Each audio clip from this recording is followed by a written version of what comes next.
ગણતરીની મિનિટોમાં બનાવીને સર્વ કરી શકાય તેવી એકદમ ટેસ્ટી અને હેલ્ધી વેજીટેબલ્સથી ભરપૂર એવી કોરિયન સ્ટાઇલ વેજીટેબલ પેનકેક અને સાથે ડિપિંગ સોસ આજે બનાવીશું. કોરિયન ડ્રામા હોય કે પછી કોરિયન ફૂડ હોય, યંગસ્ટર્સ જેના માટે ક્રેઝી છે એવી આ રેસિપીઝ છે. બનાવી એકદમ સરળ છે અને હેલ્ધી છે. બાળકોને ટિફિનમાં પણ આપી શકાય તેવી છે. સૌપ્રથમ પેનકેક સાથે સર્વ કરવા માટેનો ડિપિંગ સોસ બનાવીશું. આ સોસ એકદમ સ્પાઇસી, ટેંગી અને ચટાકેદાર હોય છે. સ્પ્રિંગ રોલ, મોમોઝ કે ચાઇનીઝ ફ્રેન્કી સાથે પણ સર્વ કરી શકાય તેવો છે. એક બાઉલમાં સૌથી પહેલાં પાણી, સોયા સોસ અને સાથે થોડી ખાંડ એડ કરવાની છે. હવે ચીલી ફ્લેક્સ, લાલ મરચું પાવડર, મરી પાવડર, સ્વાદ અનુસાર મીઠું અને શેકેલા તલ ઉમેરવાના છે. ડિપિંગ સોસની સ્પાઇસીનેસ તમારી ચોઇસ પ્રમાણે વધારે ઓછી રાખી શકાય. મેં અત્યારે મીડિયમ સ્પાઇસી બનાવ્યો છે. ડિપિંગ સોસ થોડો સ્પાઇસી હોય તો પેનકેક સાથે સરસ લાગતો હોય છે. આ સોસને વધારે સારી ફ્લેવર અને ટેસ્ટ આપવા માટે ઝીણી સમારેલી ડુંગળી, કોથમીર અને ક્રશ કરેલું લસણ ઉમેરવાનું છે. ત્યારબાદ થોડું વિનેગર અને તલનું તેલ ઉમેરીશું. તમારી પાસે તલનું તેલ ના હોય તો તમે બીજા કોઈ પણ તેલનો ઉપયોગ કરી શકો. બધું એકદમ સારી રીતે મિક્સ કરવાનું છે અને કોઈ પણ કાચની બોટલ અથવા કાચની બરણીમાં તમે ભરી અને 5 થી 7 દિવસ સુધી રેફ્રિજરેટરમાં સ્ટોર કરી અને રાખી શકો તેવો છે.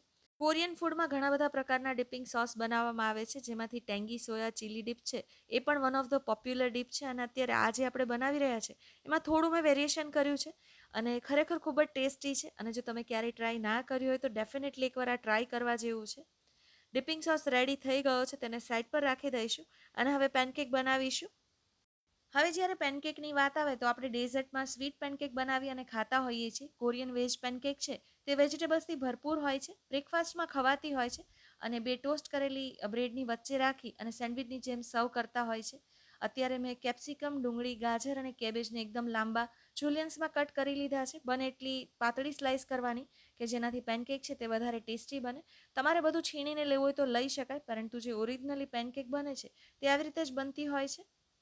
વેજીટેબલ્સનું પ્રમાણ તમારી ચોઇસ પ્રમાણે વધારે ઓછું લઈ શકાય. મેં અત્યારે લીલી ડુંગળીને જુલિયન્સમાં કટ કરી છે અને લીલા મરચાં એકદમ ઝીણા સમારીને લીધા છે. તમે તમારી ચોઇસ પ્રમાણે બીજા વેજીટેબલ્સનો પણ આમાં ઉપયોગ કરી શકો છો. બધા વેજીટેબલ્સને એક બાઉલમાં એડ કરી દેવાના છે અને ઝીણી સમારેલી કોથમીર ઉમેરીશું અને બધું સરસ રીતે મિક્સ કરી લેવાનું છે. કોઈપણ જાતના મસાલા કર્યા વિના જ વેજીટેબલ્સને સારી રીતે મિક્સ કરી લઈશું. આ પેનકેક થોડી અલગ રીતે બનાવાતી હોય છે. જનરલી આપણે પુડલા કે ચીલા બનાવીએ તો બધી સામગ્રીને એક બાઉલમાં મિક્સ કરી અને પછી બનાવતા હોઈએ છીએ, પરંતુ એવું નથી કરવાનું. વેજીટેબલ્સને અલગ રાખવાના છે અને બેટરને અલગ બનાવીશું. આવું કરવાથી વેજીટેબલ છે તે ક્રન્ચી પણ રહેતા હોય છે અને પેનકેકનો સ્વાદ વધુ સારો આવતો હોય છે. મિક્સ કરીને રાખેલા વેજીટેબલ્સને સાઈડ પર રાખી દઈશું અને બીજા બાઉલમાં ચોખાનો લોટ અને ચણાનો લોટ ઉમેરવાનો છે. લોટનું પ્રમાણ માત્ર બાઇન્ડિંગ માટે લઈએ છીએ, તો આ વાતનું ખાસ ધ્યાન રાખવાનું છે. સ્વાદ અનુસાર મીઠું ઉમેરીશું.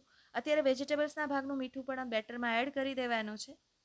ત્યારબાદ મરી પાવડર, ચીલી ફ્લેક્સ, લાલ મરચું અને શેકીને રાખેલા તલ ઉમેરવાના છે. ટ્રેડિશનલી રીતે આ પેનકેકમાં મેંદાનો ઉપયોગ થાય છે, પરંતુ અત્યારે આપણે ચોખાનો લોટ અને ચણાના લોટનો ઉપયોગ કરીએ છીએ અને સાથે થોડો કોર્નફ્લાવર લીધો છે, જેનાથી પેનકેક છે સરસ ક્રિસ્પી બનતી હોય છે.